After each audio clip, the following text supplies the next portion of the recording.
आज हमने बौद्ध धर्म का विषय लिया है कि बौद्ध धर्म के 4 आर्य सत्य है। भगवान बुद्ध हमारे भारत की बिहार धरती पर जन्मे।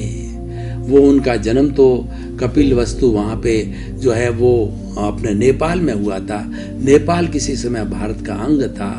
तो और उन्होंने सारा प्रचार प्रसार जो किया वो जो है हमारे इस जो हमारा जो अभी वर्तमान के अंदर बिहार है वहाँ पर दोनों वो भगवान बुद्ध और महावीर हुए और सारा प्रचार प्रसार वहाँ पे हुआ। वहाँ पर तक्षशिला है, वहाँ पर भगवान की दोनों भगवानों की वाणी आज भी गूंज रही है। तो भगवान बुद्ध ने जो है बौद्ध धर्म चलाया। बौद्ध धर्म के 4 आर्य सत्य बहुत फेमस है।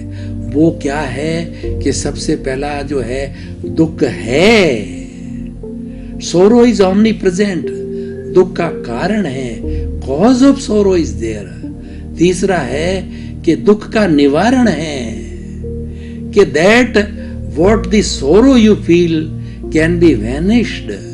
और चौथा है कि निर्वाण है कि इन सभी दुखों से मुक्ति पाई जा सकती है। You can attain the salvation, emancipation, liberation, free from all the bondage, परम सुख की अवस्था को प्राप्त, इन सारे दुखों को समाप्त करके अक्षय सुख को प्राप्त कर सकते हो। तो पहला आर्य सत्य पे चलता हूं। भगवान बुद्ध के बारे में थोड़ा बताना चाहता हूं कि जब भगवान जो है सिद्धार्थ के रूप में राजकुमार थे तो वहां पर ये राजकुमार सिद्धार्थ जो है वो अपनी बग्गी में बैठ करके इधर उधर घूमने के लिए जाते थे। तो रास्ते में उनको दिखाई दिया एक कुबड़ा व्यक्ति दिखाई दिया जिसकी कमर जो है वो बिल्कुल मुड़ गई थी। कुबड़ा लट्ठी के सहारे से वो कुबड़ा चलो। उसने सारथी को पूछा, सिद्धार्थ ने सारथी को पूछा कि जो है ऐसा भी होता है क्या कि ये सच्चाई है तो मुझे भी कभी ऐसा होना पड़ेगा। उनके भीतर उनकी प्रज्ञा जागृत थी, उनके भीतर आत्मा जागृति थी। उन्होंने अपने आप से प्रश्न पूछा, ये तो दुख है, इस दुख ये मुझे भी कभी दुख आ सकता है तो इस दुख से निकलना चाहिए। प्राणी मात्र को, मनुष्य मात्र को मैं ऐसा कार्य करूं कि इस दुख से बाहर निकालूं। और थोड़ा आगे गए तो उनको एक शव यात्रा मिली। उन्होंने सारथी से पूछा कि ये क्या है कि प्रभु ये राम नाम शब्द का नारा लगा के जा रहे हैं, व्यक्ति जिंदा था वो मर गया, ऐसा होता है क्या? कोई व्यक्ति अमर नहीं है क्या? सभी व्यक्ति को जाना पड़ेगा कि प्रभु आपको भी जाना पड़ेगा, आप भी अमर नहीं हो और इस दुनिया का कोई भी प्राणी है वो अमर नहीं है, सबको ही जाना पड़ेगा। तो और भगवान यानी सिद्धार्थ राजकुमार को वैराग्य हुआ कि देखिए ऐसा दुख है, इस दुख से मुक्ति मिलनी चाहिए। तो इस तरीके से उनको ऐसे आदमी, वृद्ध आदमी को देखा, बहुत सी चीजों को देखा तो उन्होंने कहा कि ये तो सब दुख के कारण है। तो उन्होंने पहला आर्य सत्य दिया कि सोरो इज ओमनी प्रेजेंट।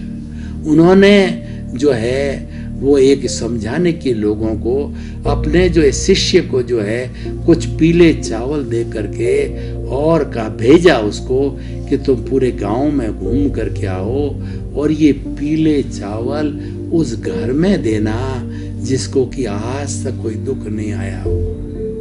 तो वह शिष्य घूमता रहा तो हर एक ने बताया कि हमारा, किसी ने कहा कि बेटा गुजर गया, किसी ने कहा कि हम गरीब हैं उस कारण दुखी हैं, और किसी ने कहा बीमार हूं इस कारण दुखी, और किसी ने कहा मेरी पत्नी छोड़ के चली गई है। हर एक ने, किसी ने कहा मेरा पैसा कर्ज में डूब गया हूं मैं। हर एक ने अपना अपना दुखड़ा रोना रोया।